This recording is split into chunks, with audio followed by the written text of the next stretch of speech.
Catherine Clark, the Vice President of the Young Democrats in New Mexico, and it's a pleasure to have Hector Balderas, our Attorney General, here to interview. And first things first, we wanted to know if you prefer red or green chili. I'm a red person myself. Red. Yes, but every now and then you got to go green, so to stay in touch with the other side. But I'm definitely a red person. So one of the things we hear from millennials, particularly working millennials, is that they feel that the New Mexico economy doesn't really have a place for them. So when I speak to people who are out working in smaller jobs like waitresses or people who are trying to get an education here, one of the things that they sort of mention is that they want to leave the state because they don't feel like there are jobs here, and they sort of see crime. At least the news is talking about more crime.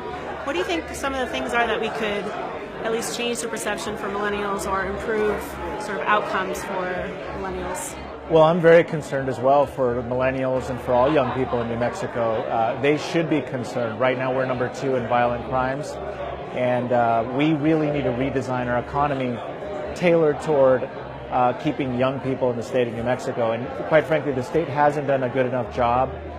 The way I see the economy of the future is that millennials will be able to go wherever they want in the world, and the jobs will follow them. So New Mexico needs to do a better job at redesigning our economy, creating incentives for young people to stay. And one of the things I've been trying to fight for at the New Mexico legislature is to change the paradigm and the kind of community we want to build. We really have to make New Mexico a safer community before we can make it a prosperous community.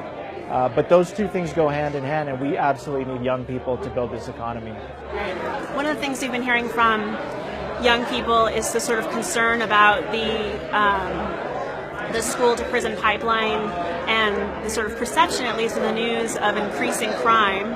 And one of the solutions that's been proposed is a juvenile curfew, but people who are opposed to it say that most juvenile crime is at 3 p.m., which the curfew wouldn't address. And, making sure kids don't leave the house doesn't really address underlying maybe problems, or that kids have been sort of not given a chance to learn, and so that's why they've sort of left school behind and then turned to a life of crime. What are your thoughts on? Well, I do believe that New Mexico is very concerned about safety, and but one of the things I'm trying to encourage is we really have to be smart on crime. We just can't come up with ideas thinking that one bullet is going to fix every problem.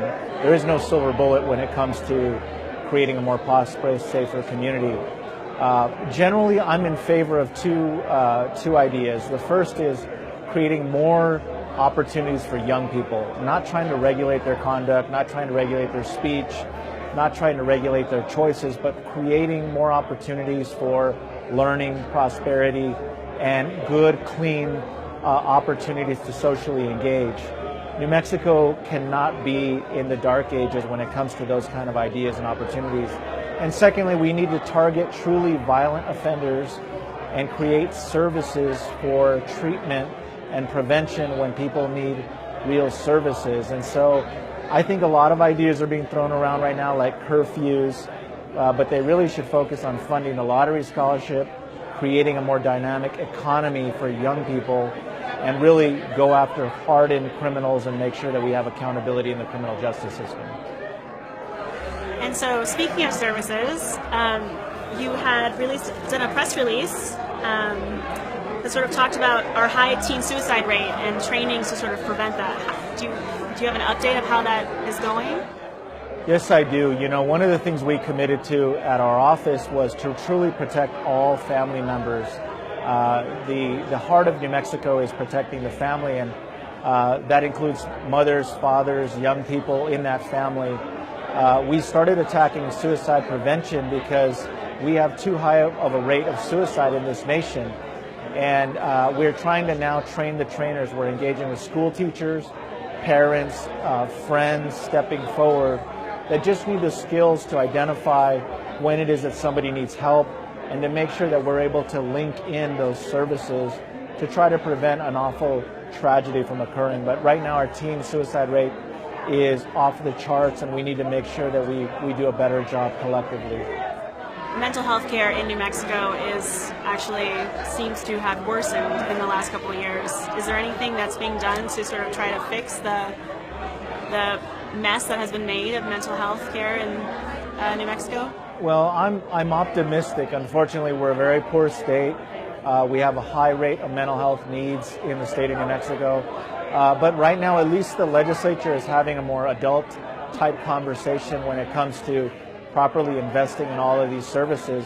One of the things I'm excited about is that due to all of these police shootings and these recent child death of the road rage incident, everyone is at the table to have a serious conversation about mental health.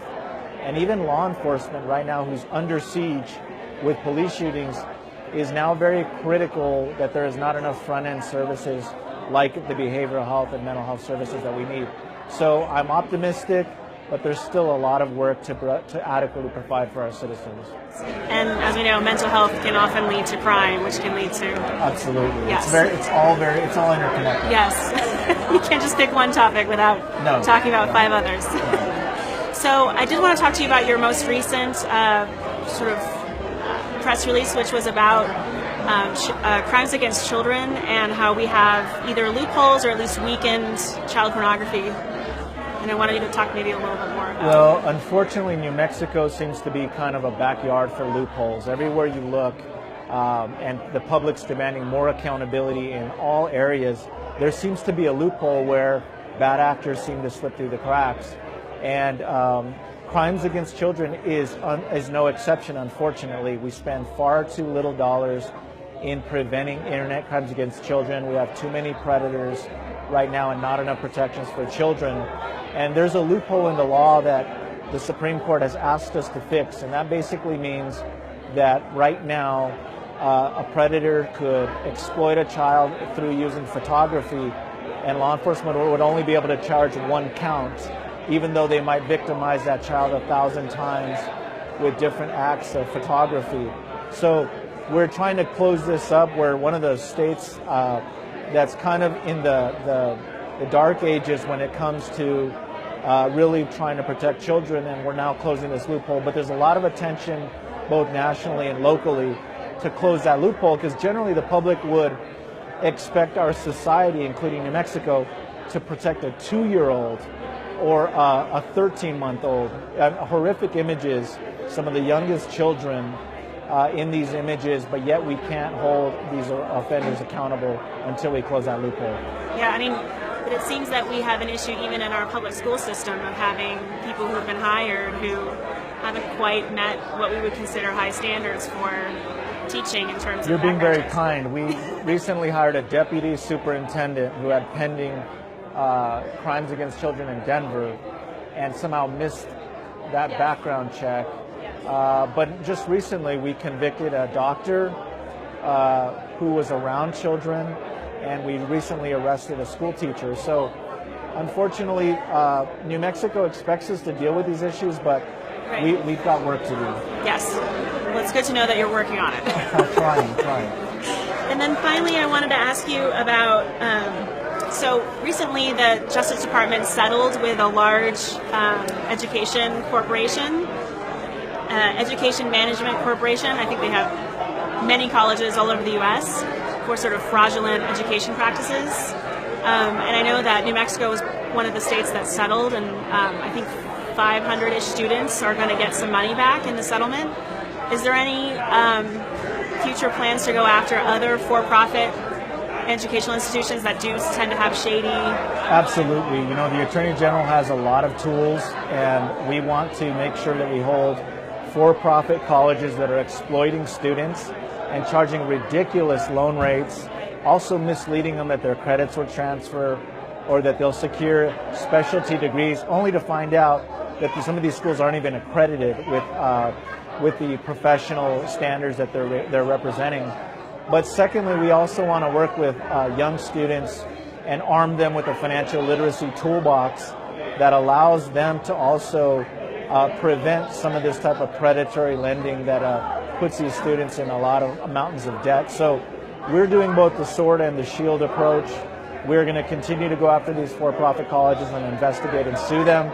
But a lot of times by the time we sue these colleges, they've already harmed hundreds of students. So we want students to be very aware, arm themselves with tools about financial literacy, and rights. And if they ever have questions, they can call our office directly or Google us, and we'll be available to try to work with students and make sure they don't get taken advantage of. Have you ever thought about doing a return on investment calculator on the website so that you can see how many students graduate, how much their debt load is? I think that's a great idea. We're right now in the process of trying to modernize our own website and our own applications, but that's a great idea. I also think for future issues, keep an eye on what the federal government needs to do when they also disperse these student loans. I think a lot of times they're just giving loans away without, and the students are assuming that we're going to receive return on investment and the right value for education. So it's good to do both the front end and the back end accountability. Because even at our flagship institution, University of New Mexico, and even with the lottery scholarship, we have the highest loan default rate in the country. It's above 20%. I'm very suspect, and I think it's good that students not take for granted whether it's private or public. Make sure that students ask the tough questions, and they're welcome to call our office to work with us. So another thing that was brought up sort of when we asked millennials was health insurance market. A lot of young people don't think that they need health insurance, but we all know if you don't get health insurance and you have some kind of car accident, you will be in debt forever. And it's very hard to come back from a bankruptcy or a $200,000 emergency room bill. But we're sort of seeing more HMOs only and mergers of hospital groups and insurance companies so that there's less and less competition. So students have and millennials have sort of said to me, I don't know why I need health insurance. If it's so expensive I can't afford it, the deductible's so high I might as well not have insurance because I can never get to the point where things start getting paid for. Is there anything that's being done on the Attorney General's end to see why things are becoming more and more expensive for? Well, first thing we want to do is make sure we have a dialogue with young people. And so the first step for them and for my office is to get together and make sure that they reach out to us if they have especially important healthcare insurance questions. We represent the consumer, and a lot of times young people forget they're the most important consumer that I represent. So they can call us and we will engage in a dialogue on their behalf. Secondly, I am in discussions with some of the biggest healthcare providers in the state, because I'm very concerned as well by the lack of competition and the lack of choices that young people have in the healthcare system. Right now there's a mandate that everybody be insured, but there's not enough choices for young people, and I would echo their concern that they don't feel like they have bargaining power in the marketplace. But they can call our office. We are a consumer advocate for them, and we can make sure that we represent their point of view when I'm talking with these healthcare CEOs. Well, thank you so much. Thanks for having me. I appreciate this.